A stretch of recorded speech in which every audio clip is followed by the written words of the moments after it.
What's up, NBA fans? What's up, all sports fans? This your boy JB, host of the Behind the Bench podcast network and channel. Just want to give a shout out to the rest of the crew. I'm talking about Shy, Kelvin, and Jermaine. And for everyone who's tuning in, I hope that you support Behind the Bench, become a subscriber, and help make this show the best that it can be. Now, let's go back to February of 2019. And as a fan of this franchise, the Los Angeles Lakers, and see, I'm a stickler for keeping up with watershed moments, right? Events that you just do not forget. Right? Where you remember the time and the place of where you were when something went down that was major. Right? Now, this is where a situation occurred that, for me personally, was the worst moment I've ever experienced as a fan of this franchise, as a fan of the NBA, and ultimately as a fan of sports. Because we had a witness. Now, mind you, when I say the time and the place, it was on a Friday night. The Lakers were on the road playing the Indiana Pacers, at which used to be formerly known as Conseco Fieldhouse. And a young man who did nothing wrong, he's trying to establish himself as a player in this league, grow, improve, beginning his third year of his professional basketball career. And because of the path that this franchise took, he had to be subjected to some of the worst ridicule that a young professional athlete has ever had to endure. I was very sad. I was so upset that I had to cut the game off. I couldn't watch it no more. Now, mind you, he had to endure that. There was nothing he could do about it. And I remember after the game, they interviewed this young man. I'm talking about Brandon Ingram, number 2 pick, who the Lakers selected with the number 2 pick of the 2016 draft. Now, his rookie year, as a lot of rookies entering the league, particularly one-and-done players, he debuted averaging 8 points a game. His second year, he doubled his scoring output to 16 points a game.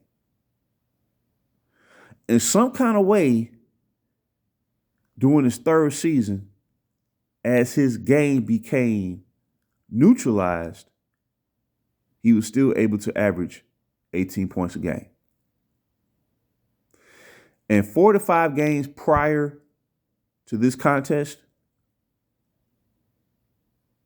he was scoring 24 plus points per game. So miraculously, even under that pressure, not of playing for the Lakers, no. You know, you hear this commentary about, fans try to rationalize why the young core was let go. And I heard this a lot. Well, they couldn't play under the pressure. The bright lights of playing for LA. Nah, that's not it. Nah, that's not true. Nah, because I saw that young core play all 82 regular season games during the 2017-2018 season. And the last thing that they were was nervous. The last thing that they felt was pressure. But nonetheless, I felt so sad because of what that crowd was saying. Because even the crowd of the other team, the crowd of the home team for that night, the Indiana Pacers, knew what was about to happen to him. Even maybe some of the fans of the team that he originally played for didn't see or try to convince themselves that it was going to happen. But the handwriting was on the wall because the trade rumors started a month prior in regards to Anthony Davis. And one of the things I respected about Brandon Ingram was to be so young entering the league. He was drafted when he was 18 years old. And he turned 19 right before his rookie season started. He gave some of the best interviews. I'm talking about like, during practice or training camp or, post game. And he was always professional. Like, he spoke like he was a 5-6 year veteran of the league already. And I appreciate that so much because you could tell that the Lakers were in good hands. It's just going to take time because you're bringing in one and done players. And they asked him about the rumors of him being traded. And he said something to the fact of, well, I know that Anthony Davis is a tremendous player. He has been a great talent in this league for a long time now, and I understand the situation. I mean, like, I could see a young player reacting in a totally different fashion. Hostile, belligerent, you know what I mean? And I wouldn't blame him. It's not that it would be a wrong type of response, but for Brandon Ingram to be so professional, right, and still keep focus. Because mind you, after the All-Star break, because this was before the All-Star break,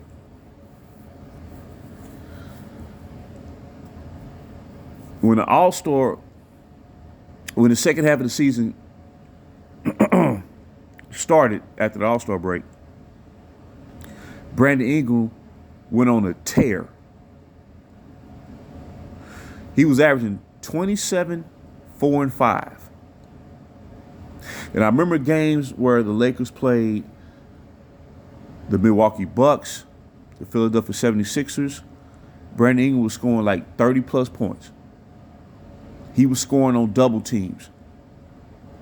He was playing like the best talent on the roster. On both sides of the court. I'll put it this way. He was playing better than anybody else on the team. And that includes LeBron James when he returned back from that injury he had. And what's so sad about all this is, as you see the quotes right there, LeBron's going to trade you. That's what that crowd was saying on that night. LeBron's going to trade you. Dun, dun, dun, dun, dun. LeBron's going to trade you. LeBron was standing behind Brandon Ingram at midcourt. And I'm saying to myself, This player is bringing so much chaos to this franchise. Now, see, the thing about it is, I get it. Fans want to see their team win. I understand that. Nobody wants to see their team lose. And I get it. The Lakers had been going through a stretch where they were not a successful team. They had been losing. I get it. But what price are you willing to pay, or what price do fans feel needs to be paid to win? That's what this comes down to. And considering where the franchise stands now, where they are supposed to be in an all-time win scenario, you revisit it and you say long-term, is the price worth it? Where a young man has to be subjected to something like that. Do people realize that he could have responded to that? That could have destroyed his career. Because I can't recall a situation where a young player that drafted, supposed to be a cornerstone player for a franchise. I cannot think of another situation in any decade watching the NBA where a young player had experienced something like that. And it was almost like he was like standing out there alone on the island, man, and the crowd. But what's funny is they weren't necessarily mocking him per se. They was mocking the dude that wound up having him traded. That's the irony of it all. It's the saddest moment I've ever experienced as a fan of the team, the league, and sports. That really hit home. Because you realize that there was nothing they can do about it. They had no control of the situation. They had no say-so.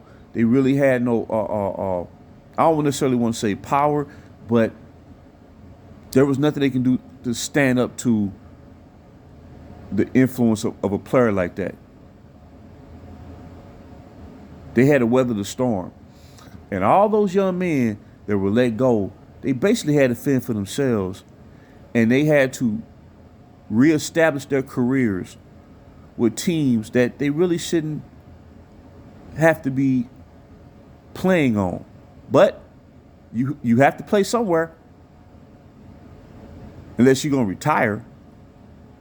And that triggered such anger. See, people have to understand, like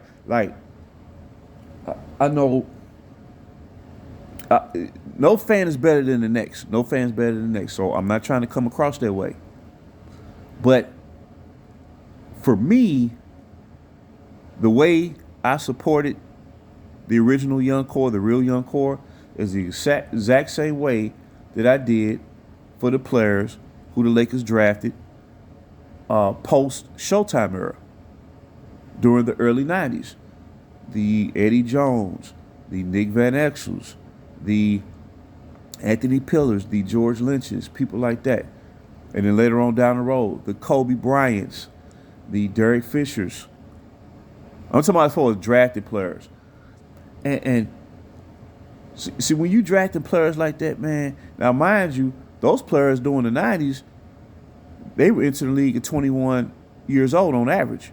Because during that time, the league did not really draft high school players. This was way before the one and done system was implemented. So a college player entering the league on average had 3 years of experience on the intermediate level before they became pros. So the way I looked at this young core was they were playing a tail off. That cannot be disputed. I've never came across a Laker fan who said otherwise. They played their tails off. They competed. They played for each other. Nobody was trying to be the man or nothing like that. To me, When you have young men doing that, particularly in that Western Conference that was a juggernaut and has been a juggernaut like forever, it's almost like, and I'm not trying to be like sentimental, but it's almost like you want to put your arms around them and say, these are ours. I don't want to say babies, but these are ours. We're going to protect them because they represent the future. And I always thought that the majority of the fans are just the fans of this franchise as a whole felt. It wasn't an assumption, but it was more just like, okay, it just felt natural to think like that. And when this effort started, when that dude, forced a hand and just, whatever protocol or rules was in place, it didn't even matter. He was on a mission to get Anthony Davis. No matter what, and that whole period, man, the Anthony Davis rumors, I'm talking about the first attempt to get AD. It was so brutal and nasty, man. It was like, fans don't realize that two franchises, their season was negatively impacted by that. The Pelicans, the New Orleans Pelicans, started off great. And then their season, harpooned. The Lakers season, harpooned. So two franchises, man, basically, flatlined over the situation. We never seen that before. So, can you imagine you're a young player, and this was the common thought. You had a lot of talking heads, appearing on a sports programming, and they would say stuff like, well, they young men, they got to understand they're in the NBA, and this is a business, and blase, and they got to be professional. But what's crazy is all of them were being professional. Ingram was being professional. Lonzo Ball, who probably could have returned back. I think he had a foot injury, and when he realized that he was on his way out, he probably just said, forget it. Ain't no use of me coming back. Kuzma was being professional because, quiet as it kept, Kuzma was included in the original trade package to acquire AD. Do fans realize that first attempt, that first trade package included during their whole young core in one large swoop?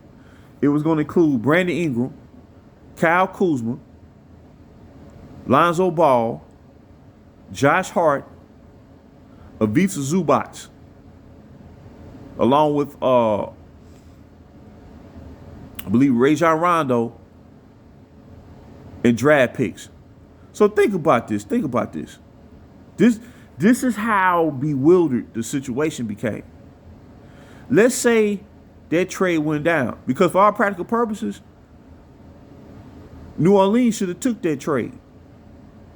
If you're gonna give me your entire young core, because Julius Randle, he was let go, and he wound up signing a contract with the New Orleans Pelicans, playing alongside Anthony Davis, averaging 22 and 9. So can you imagine the situation? This is how bewildered it is. If that initial trade would have went down, during the 50% of the Lakers' young core, cornerstone players would have been down there in New Orleans. You sit there and you just like, what's really going on? If that trade would have went down, how would the Lakers been able to finish out the season? Right? because half the team would have been traded to another locale.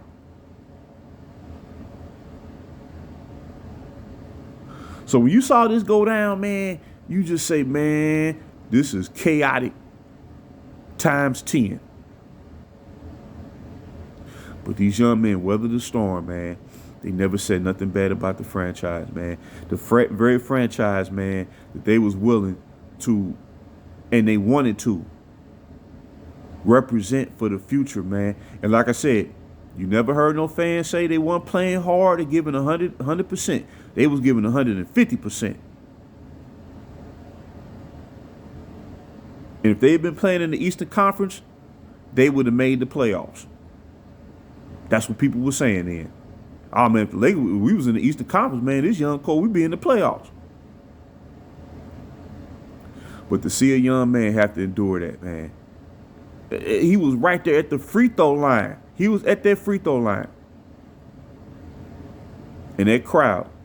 And I really don't, it's not really even faulting the crowd. They just knew what was up. They knew he was finna be traded. And why? And by whom? Notice the crowd didn't say the Lakers gonna trade you. Notice that? They said LeBron's gonna trade you. See, and that's why this player empowerment drive has been so destructive to the dynamic of an organization, where a player who has no history with your franchise comes in, disrupts everything, and gets rid of all your drafted players.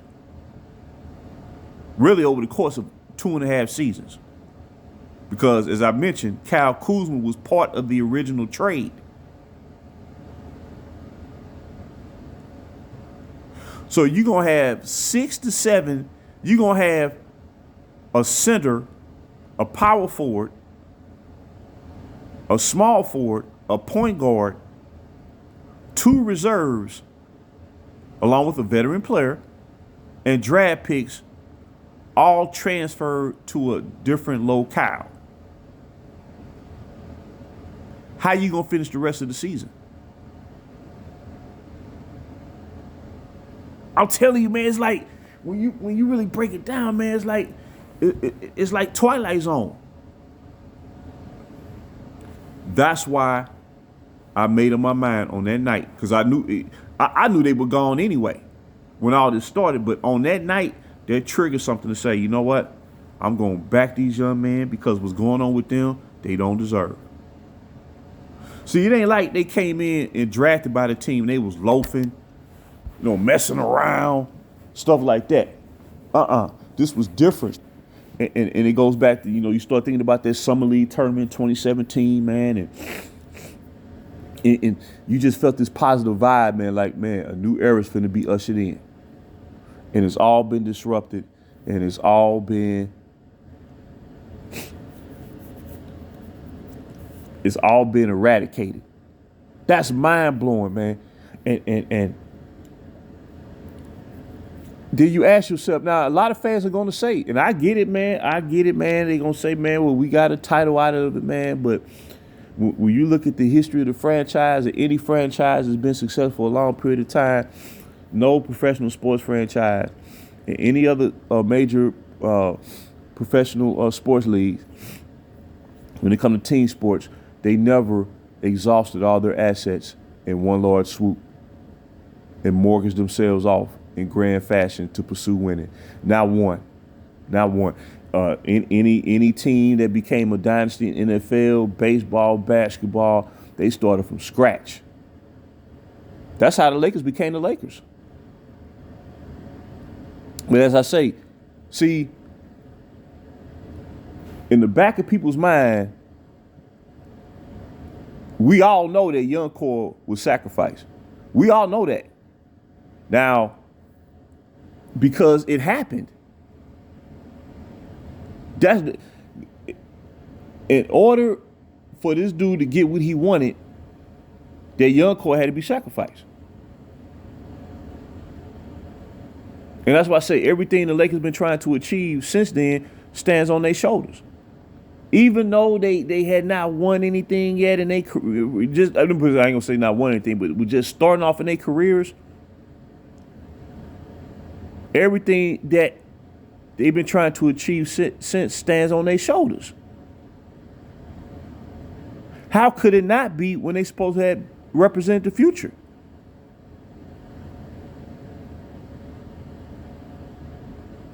But on that night, man, that Friday night, February 2019, man, that's when you knew that although, you know, it appeared it was gonna be great times, you know what I'm saying? But you knew this was gonna end terribly.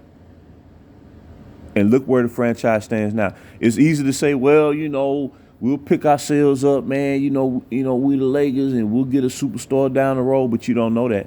You don't know that.